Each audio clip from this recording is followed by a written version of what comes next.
Hello, my name is Adam, and welcome to the Lead Realm. Thank you for joining me on my journey to paint the models of my youth. This channel is both a diary of my progress and also my way of documenting my painting process. Today, we will be painting zombies, sculpted by the incredibly talented Gary Morley.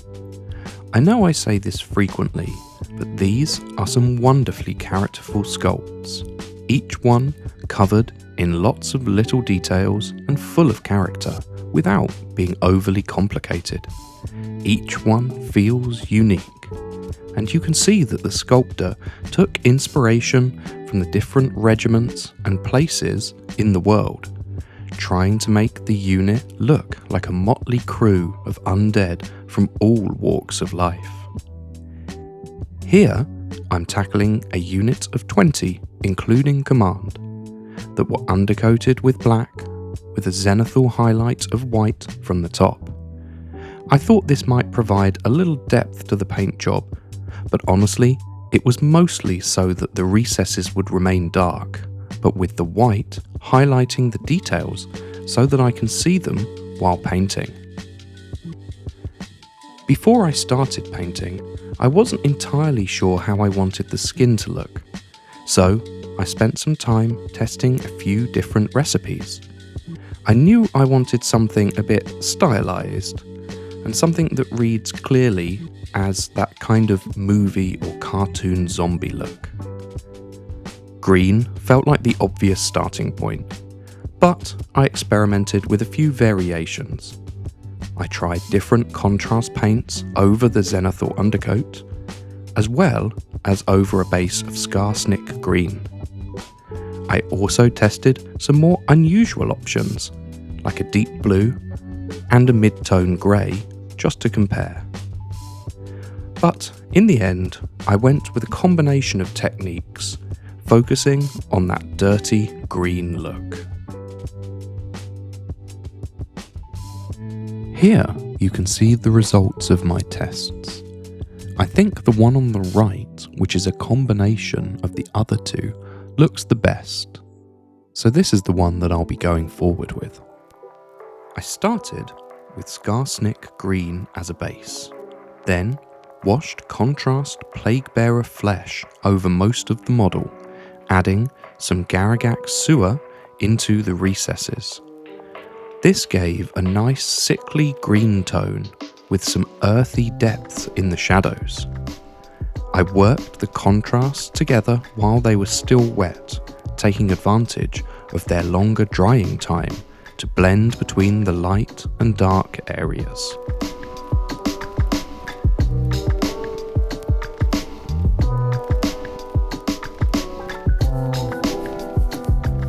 Once that was dry, I went back in with Skarsnik green to re-establish the midtones, then gradually mixed in white Scar to build up the highlights on the more prominent areas, the faces, raised details, and anything I wanted to draw the eye to while still keeping things subtle and controlled.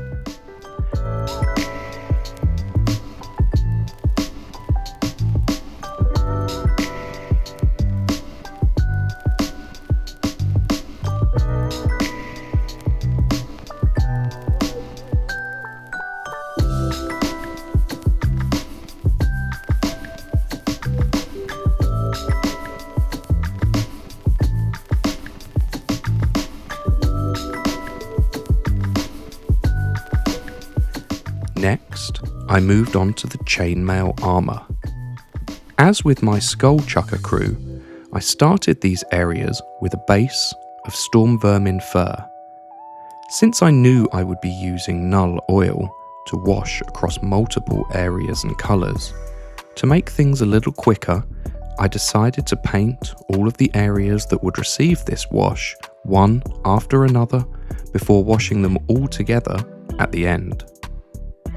So, next I moved on to adding Phoenician purple as an accent colour across about half of the models. This helps tie them in with the rest of the army, while also giving that contrast to the green and a nice little pop of colour within the unit.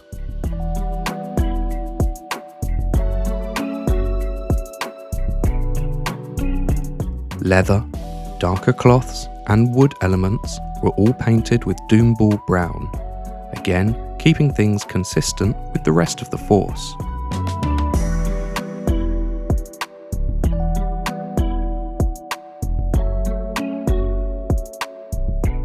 Finally, all of these areas were washed with null oil to deepen the shadows and bring out the details.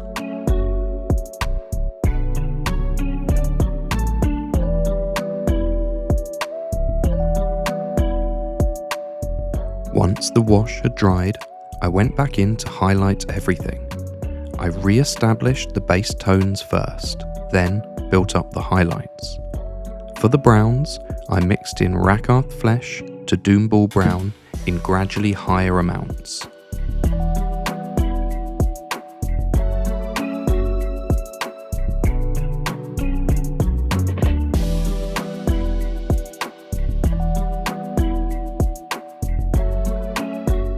For the chainmail, I did the same, but added white scar to the base coat colour of Storm Vermin fur.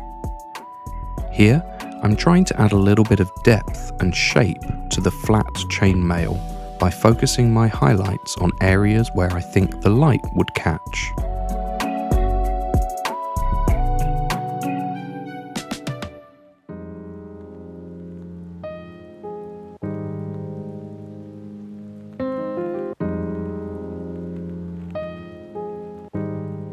Finally, the purple cloth was also highlighted by mixing in Rakarth flesh, keeping it in line with the rest of the palette and ensuring that the highlights look tonally similar.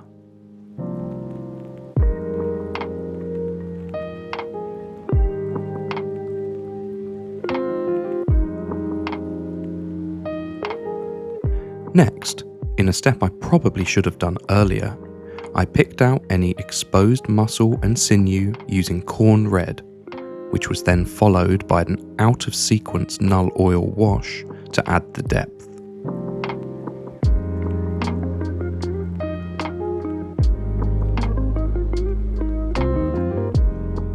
At this stage, I took a step back to see how everything was coming together. Even with the bright undercoat still showing through in places, the unit was starting to feel cohesive, despite all the pose and equipment variation between the individual models.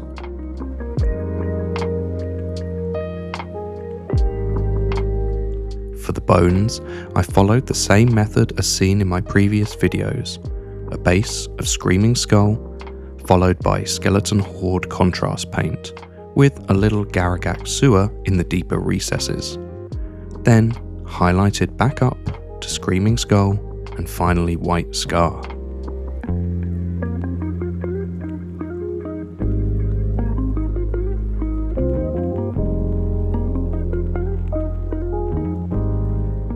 For the cloth that wasn't purple, I used Pallid Witch flesh. A couple of thin coats gave a nice, opaque, off-white base.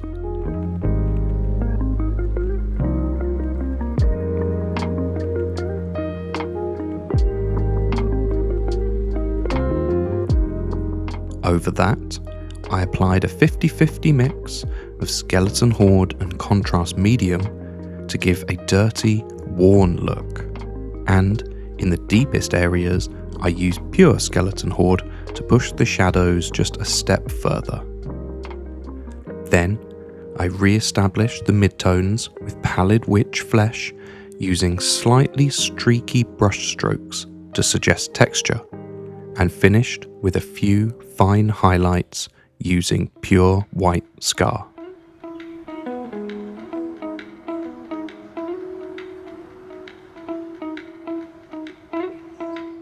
As before, the weapons and armour were painted with my simple, non-metallic metal approach. Starting with Mournfang Brown, I built up highlights through Kislev flesh, and then introduced a small amount of White Scar on the very edges.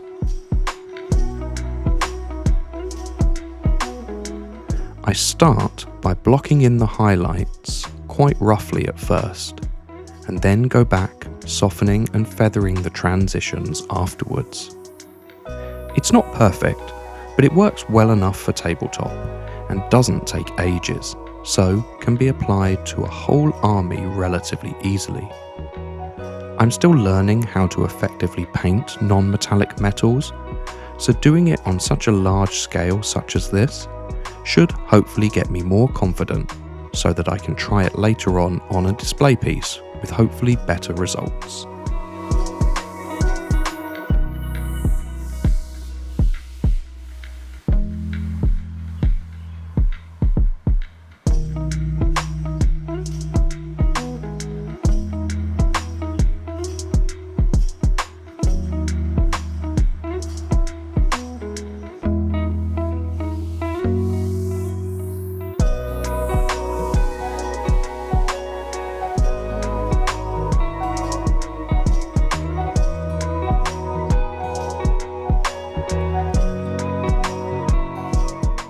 Just as before, I added watered down jade green as verdigris in the darker areas and recesses.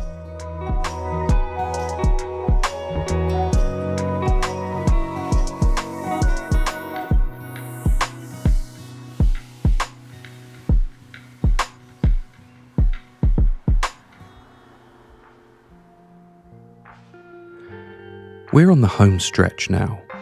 It's just a case of picking out the smaller, one-off details that are peppered throughout the unit. Any hair was painted with a self-mixed light grey, washed with null oil, and then roughly highlighted with pure white.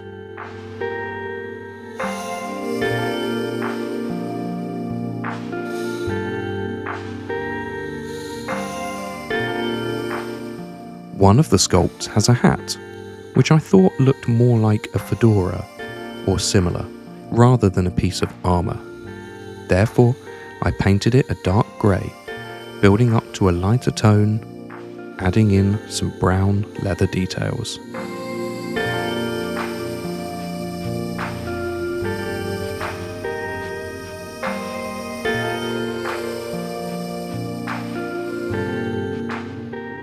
For the eyes, I kept things simple, using pure white with a small dot of black for the pupil.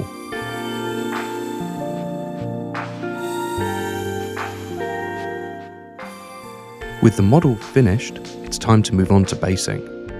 I won't go into details here. If you would like more information on this army's basing method, then please see my previous video on painting the skeleton warriors. Since these models are metal, and primarily game pieces, they were given the Stillman Special, 2 coats of gloss varnish for protection, followed by 1 of ultra matte. Grass tufts added, and they're pretty much done. And here we have the mostly finished unit. I still need to do their shields, but plan to get those done all together along with their movement tray and all of the army's banners. I think I will put these finishing details into their own short video towards the end of the project, alongside the army overview. I really like this unit, both because the models are awesome, but also how it came together with my scheme. They look like a proper, unorganised rabble, but still feel somewhat cohesive thanks to the shared colour scheme. For now, let's put them in the cabinet with the rest of the army. Seeing them all together, I feel that the army is really starting to come together. The greater emphasis on green in this unit helps them stand out amongst the rest, but I don't feel like they look like they don't belong. It will be interesting to see what the ghoul unit does to the overall appearance of the army. We're getting close to closing this project out now. All that's left are the characters, 2 chariots, a unit of ghouls, and the pair of carrion. But I think I'll focus on getting some of the characters done next, specifically the wights. But for now, thank you for joining me in this video. I hope you've enjoyed watching me paint these shambling horrors. Do you think I managed to capture the vibe of the old school undead with my zombies? I would love to hear your thoughts in the comments. Until next time, stay old school and long live the lead.